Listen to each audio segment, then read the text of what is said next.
Preocupação constante, medo, angústia, dificuldade para se concentrar, irritabilidade. Se você clicou nesse vídeo, provavelmente você tem sentido essas coisas. E você pode sim estar ansioso. Mas afinal, o que é ansiedade? Ansiedade é algo normal? É um transtorno? Fica aqui no vídeo que a gente vai explorar esse assunto.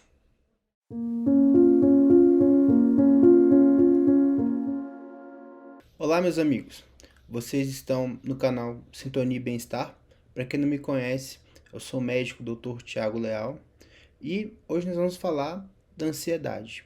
Lembrando que esse vídeo não substitui uma consulta médica, é um vídeo educativo e sempre que você sentir que pode sim ter um transtorno, procurar um médico competente, que você confie.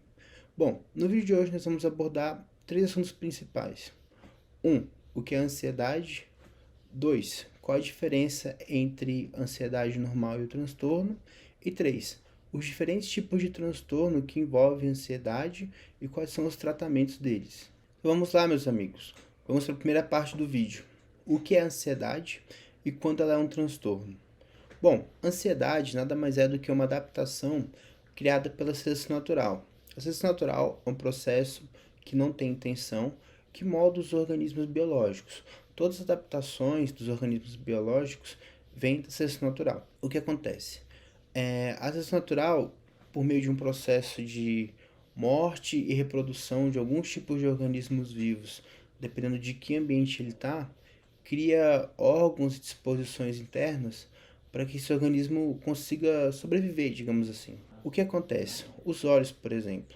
Os olhos são uma adaptação forjada pela seleção natural para que nós possamos, num ambiente em que existe luz solar, nos proteger e ver oportunidades. Você vê que animais que vivem em cavernas, por exemplo, possuem olhos que são residuais.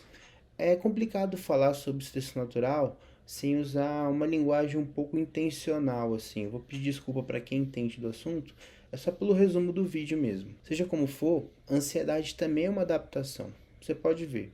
Você vai fazer uma prova, por exemplo. Se você não ficasse ansioso com o resultado, você não estudaria tanto assim. Ou se você vê alguma mancha na sua pele, você não ficaria preocupado com medo de que possa ser uma doença, você não procuraria um médico. Então, se você for pensar aí, mesmo você que talvez sofra de um transtorno de ansiedade, a ansiedade tem às vezes alguma função.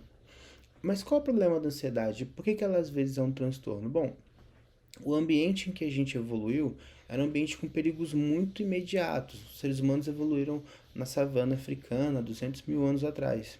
E lá, por exemplo, um perigo seria como se você encontrasse um leopardo ou algum predador, alguma pessoa que quisesse te fazer um mal, e era um medo muito concreto ali. Não durava mais de algumas semanas o perigo que você ia enfrentar.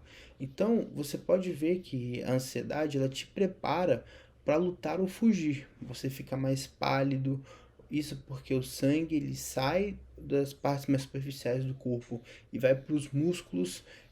Você fica muito atento e alerta, sua pupila se altera, tudo isso porque a norepinefrina, que é um neurotransmissor que prepara a gente para a ação, o batimento cardíaco acelera, foi ativado. Então, o seu corpo está te preparando para lutar ou fugir. É uma reação muito imediata, corporal ali. Só que o problema é que no nosso mundo atual, cheio de tecnologia e diferenciado, os nossos problemas são como, por exemplo, eu mencionei uma prova que vai vir daqui a 6 meses. Isso não é uma coisa que o ser humano está adaptado ou pronto, As emoções dele não estão prontas para esse tipo de medo abstrato. Então, a violência urbana é muito difuso se você vai ser vítima da violência urbana ou não, não é uma coisa tão imediata, E isso tudo causa alterações na regulação da norepinefrina, como eu mencionei, do GABA, do cortisol, O cortisol fica lá em cima o tempo todo. Isso gera todos esses tipos de problema pra gente. Gera queda na imunidade, gera dores musculares constantes, gera gastrite, Porque o fluxo sanguíneo do sistema intestinal não está muito bem balanceado, porque você está o tempo todo pronto para lutar ou fugir. Meus amigos, se vocês estão gostando do conteúdo, eu vou pedir para vocês se inscreverem, curtirem esse vídeo. Isso me ajuda a continuar a produzir mais vídeos educativos para vocês, tá certo? Vamos nessa. Bom, meus amigos, Nós agora vimos a diferença entre ansiedade comum e ansiedade patológica, né? Onde vem toda essa origem dessas coisas. E agora eu quero falar dos tipos de ansiedade e seu tratamento. Bom, eu quero falar de 5 tipos de ansiedade. A primeira é o transtorno do pânico. O que é o transtorno do pânico? É quando a pessoa tem vários ataques de pânico ao longo de alguns meses ou ao longo de um ano, né? Ou às vezes até ao longo de um mês, assim. Mas é basicamente o seguinte: o ataque de pânico é o seguinte: a pessoa sente o coração palpitar, sente vertigem, né? Que é a tontura, sente sensação de desmaio, às vezes até desmaia, sente que vai morrer ou enlouquecer, sente que às vezes está tendo um infarto, sente a mão esquerda às vezes tendo o que a gente chama de parestesia, né? Que é um formigamento. E as primeiras vezes que as pessoas têm esses ataques, elas vão até no médico geral, dizendo que vão infartar, fazem exames, tá tudo bem. E aí elas desenvolvem esse transtorno, né? Que esses são esses picos de ansiedade. Algumas pessoas sabem que vão ter, outras não sabem, mas essa pessoa vai passando por isso. Ela geralmente desenvolve, né, o segundo tipo de ansiedade, que é a agorafobia, que a pessoa tem medo de sair de casa, tem medo de estar em um lugar difícil de escapar ou com muita gente, porque ela tem medo de sofrer um ataque de pânico na frente dos outros, passar vergonha, ninguém ajudar e etc, né? O terceiro tipo de ansiedade é a fobia social. A fobia social é um medo específico em relação a pessoas. E essa pessoa tem medo de falar em público, ela tem medo de falar com alguém hierarquicamente superior, ou às vezes ela tem medo de falar com alguém que ela se sente atraído, né, do sexo oposto, às vezes do mesmo sexo, desde que ela sinta atração, né? E essas pessoas, apesar de terem muito medo de pessoas, esses medos diminuem muito. Por exemplo, se ela tiver que falar com uma criança ou tiver que falar com alguém que é muito íntimo, ela conhece bem, ela não sente tanto medo, ou às vezes não sente medo nenhum. Então é uma coisa muito circunstancial com essas questões de pressão, vergonha, humilhação, né? Aí a gente tem o quarto tipo de ansiedade, que é a fobia específica, né? Fobia vem de medo. E a fobia específica, por exemplo, medo de avião. Eu, por exemplo, tenho muito medo de avião. Então, a pessoa está dentro daquela situação, ela fica suada, fica pálida, né? Ela fica bem assustada. E a fobia é uma coisa assim muito específica e não quer dizer que a pessoa é medrosa. Por exemplo, eu tenho muito medo de avião, mas eu sempre gostei de animais, de insetos. Eu não tenho medo nenhum de insetos, zero. E teve uma época em que eu tinha um amigo, esse amigo meu tinha muito medo de inseto. E um dia a gente foi no zoológico e eram dois adultos. E a gente passou no borboletário, né? Ele ficou muito mal, ficou com muito medo, se agachou, ficou assustado demais por ver borboletas.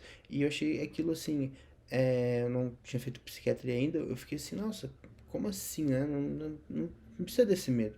Mas ao mesmo tempo, quando eu vou no avião, eu fico totalmente assustado e ele não. Então a fobia específica varia muito de pessoa para pessoa, do contexto dela. E não quer dizer que a pessoa é medrosa ou desequilibrada, é só um medo específico de uma coisa. E a gente tem o TAG, né, que é transtorno de ansiedade generalizada. Então, o que as pessoas geralmente falam que é ansiedade. Então, é uma ansiedade muito intensa, que já dura mais de 6 meses, né, uma sensação difusa que algo ruim vai acontecer, ela está preocupada, às vezes não tem um objeto específico, ela está ansiosa com tudo, a pessoa sente insônia, fica irritada, dificuldade de se concentrar, às vezes tem dificuldade para comer, dificuldades gastrointestinais, né? Então a pessoa passa por tudo isso durante mais de 6 meses, né? Ou às vezes um pouco menos, mas ela tá sofrendo uma ansiedade meio que geral com tudo, né? E é esse o transtorno de ansiedade generalizada. Os tratamentos têm dois tipos, né? Os farmacológicos, que envolvem medicações, e os não farmacológicos, que não envolvem medicações, mas mudança de comportamento. É possível tratar a ansiedade só com comportamento? Sim, é possível, especialmente os casos mais leves, mas à medida que vão ficando casos mais graves, é preciso sim de uma medicação, porque só os comportamentos não resolvem. Então, dos comportamentos nós temos meditação e mindfulness. A meditação tem várias evidências científicas comprovando que ela diminui a ansiedade, e o mindfulness é atenção plena, é aceitar os seus sentimentos. Muitas vezes, diante de um ataque de ansiedade, só de você ficar calmo, respirar, viver o presente, saber que tá tudo bem, já ajuda muito. Um outro tratamento para ansiedade comportamental é ter um diário, né? Quando você escreve seus pensamentos, você é forçado a vê-los de uma forma mais objetiva. E aí você pode às vezes pegar pensamentos ansiosos e conseguir ver eles de uma forma mais objetiva e menos ansiosos. Outro tipo de terapia é a psicoterapia, né? E você vai falar com o terapeuta e tudo mais. A forma mais evidente, mais baseada em evidências, é a terapia cognitivo-comportamental e os seus desdobramentos, né? A terapia cognitivo-comportamental, a terapia comportamental é muito boa para fobias, né? E outra coisa que você pode fazer é o exercício físico. O exercício físico é aí uma solução comportamental para vários tipos de doenças físicas e psicológicas e muito boa para a ansiedade também. Eu sinto muita ansiedade, eu pratico karatê e realmente me ajuda muito. Com relação às farmacológicas, nós temos algumas opções. Os inibidores seletivos de recaptação de serotonina. Aí envolve fluoxetina, sertralina, estalopram, paroxetina. São medicações muito famosas, né? E eles vão alterar ali o balanço, né, de certas substâncias, como a serotonina, a dopamina. E lembra que eu falei que a adrenalina está envolvida? Então, todos esses neurotransmissores aí vão ter uma alteração desses antidepressivos, né? Uma outra forma de tratamento são os benzodiazepínicos. Os benzodiazepínicos agem ali na hora, né? E aí a gente tem o Rivotril, o clonazepam, lorazepam, bromazepam, etc. Essas medicações, elas têm uma ação muito imediata. Se você pensar, não quero tomar remédio porque engorda ou vicia, eu vou deixar aqui na tela uma playlist que eu falo sobre esses assuntos. Eu abordo, né, os efeitos colaterais das medicações, como não se viciar em remédios. Você pode ir lá e olhar. Mas são medicações seguras, né? Principalmente os inibidores seletivos da recaptação de serotonina, né? Que é a fluoxetina, aqueles outros que eu falei. São medicações seguras. E os benzodiazepínicos, né? Que são clonazepam e tudo mais, são seguros se o médico souber usar, se ele souber usar no tempo certo, souber tirar no tempo certo, diminui o risco de vício. E por último a gente tem a buspirona, né? Que é uma medicação que também é segura e não vicia e tem sido muito usada para ansiedade também. Bom, meus amigos, esse é o recado que eu tinha para vocês. Eu espero que esse vídeo tenha sido proveitoso. Não esquece de dizer nos comentários o que você achou do vídeo, qual parte do vídeo você mais gostou. E um grande abraço, até a próxima.